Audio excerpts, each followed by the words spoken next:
I hope you're ready for some next level Korean barbecue beef ribs. Sam the cooking guy did a video which really inspired me to make my own, but I stumbled on a little trick that makes the ribs even more delicious and I can't wait to share it with you. First, let's see how Sam did his. He has a really thick cut. Normally you see these ribs sliced much thinner and they're about half the length at 2 bones. Now moving on to his marinade, which is probably the most important part about this recipe. He's got half a cup of soy sauce, 1 cup of water, a 1/4 cup of plain white sugar, a few tablespoons of honey, a 1/4 cup of mirin, which is like rice wine vinegar, half of an everyday pear that you can find at any supermarket, half of an onion, a tiny 1-inch piece of ginger. Some people don't like a lot of ginger. 2 cloves of garlic, a few tablespoons of sesame seed oil, and about half a teaspoon of black pepper. Wow, that is a lot of ingredients. I counted 11 myself, but wait until you see mine. I've got even more. Sam blended all the ingredients and poured it into a plastic bag along with his beef ribs. But look how close that knife is. The bag started leaking on him, so he had to double bag. Despite being in an unfamiliar setting, which looks like a really nice hotel in Hawaii, Sam made it work. Check out the hotel style black pepper shaker where he got his black pepper, the hotel style blender, and yes, a hotel style propane grill. But Sam still managed to make the ribs look really tasty. But I was expecting a little bit more char and crisp around the edges like typical Korean barbecue. It could be that the ribs didn't marinate for long enough or needed more time due to their thickness. As you can see when he takes a bite, they're still a little bit pink on the inside. However, that's a matter of personal preference. Sam seems to enjoy them that way, so enjoy your ribs, Sam. That brings me a little closer about telling you my secret. I'll give you a hint. It's about the marinade and how you use it. I'm just like you and I went all over YouTube looking at all the videos of Korean barbecue ribs on how to make them the best they could be. The one thing I kept hearing over and over again was that you can't let them marinate for too long. There's an enzyme in the pear that breaks down the meat, and if you go for too much time, it might turn the meat all mushy. We're gonna talk a little bit more about that later.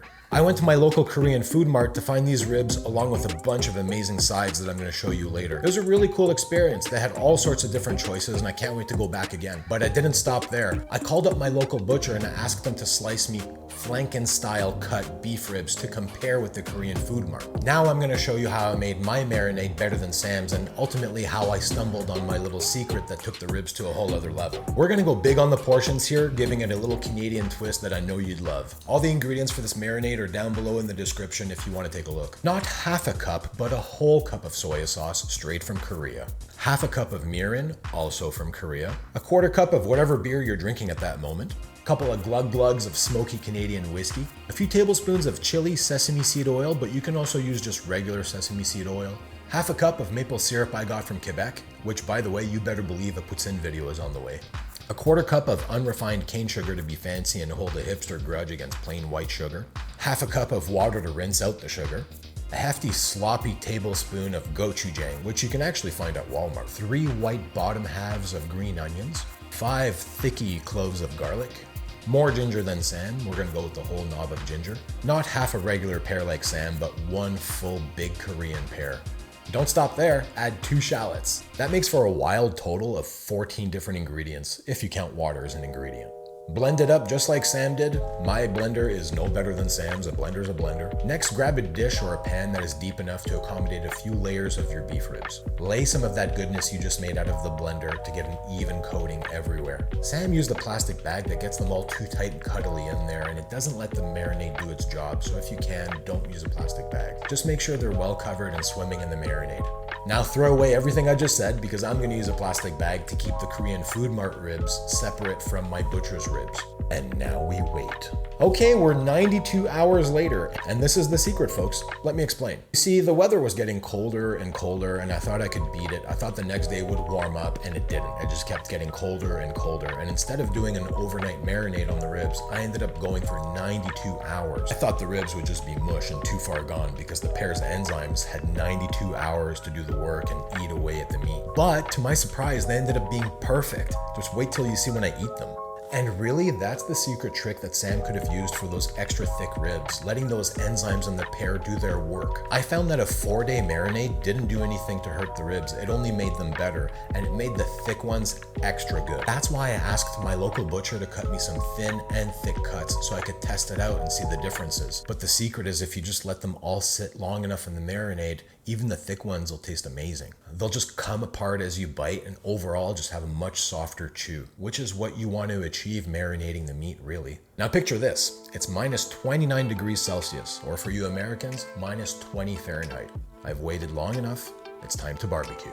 Get a fire going and use nice hardwood lump charcoal. No propane here, folks. Tuck the coals to one side of the grill and have 2 zones going. This will create a cooking side and a control side where your cooked ribs can go in case you have a lot of ribs to do that day. Getting our Weber grill nice and hot, we're gonna lay our ribs right on top of the coals, and we're gonna wanna flip them a lot over a 3 to 5 minute period depending on the thickness. Definitely try to get some char on there. The sugar and the marinade will crisp up on those edges, giving you that authentic Korean barbecue taste over charcoal.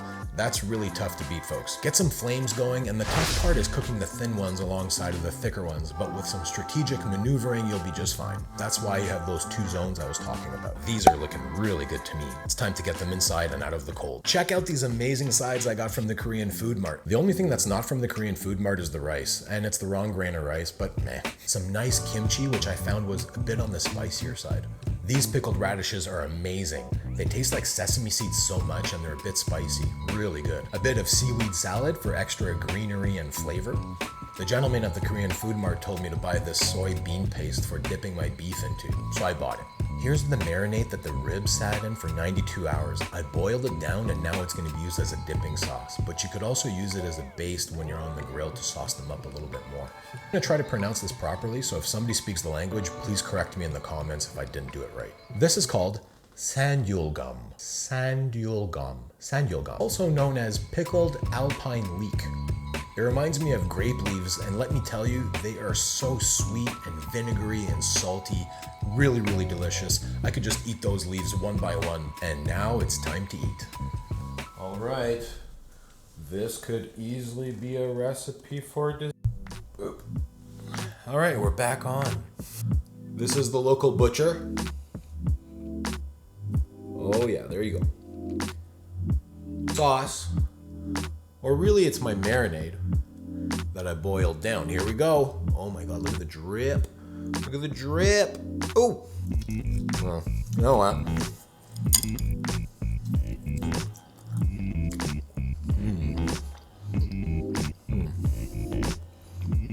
So good. Oh, that's super good. Bit of a thicker one. Let's see what the thick one tastes like from the local butcher.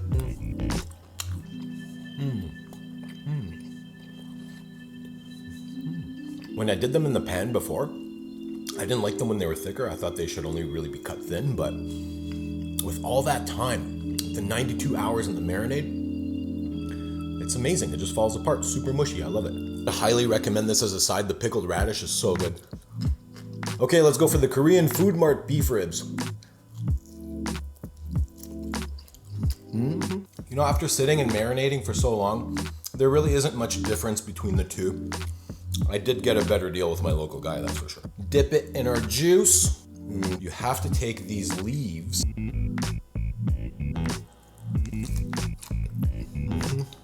I can understand why this is more of a celebration meal, and it's very rare that in Korea you get to do this all the time, so you can't take it for granted, you know? Well, I gotta say, if you can get a better deal on your beef ribs, go ahead and do it. Marinate it for a really, really long time, and it will be amazing. I gotta be careful. I'm gonna drop this. I almost forgot to show you guys this. The guy at the Korean Food Mart said that this was his favorite drink, and I said, if you could have any drink with Kalbi, which one would it be? He said this one. Oh yeah. Woo. Okay, right away, I have no idea what this is, but it smells like cream soda.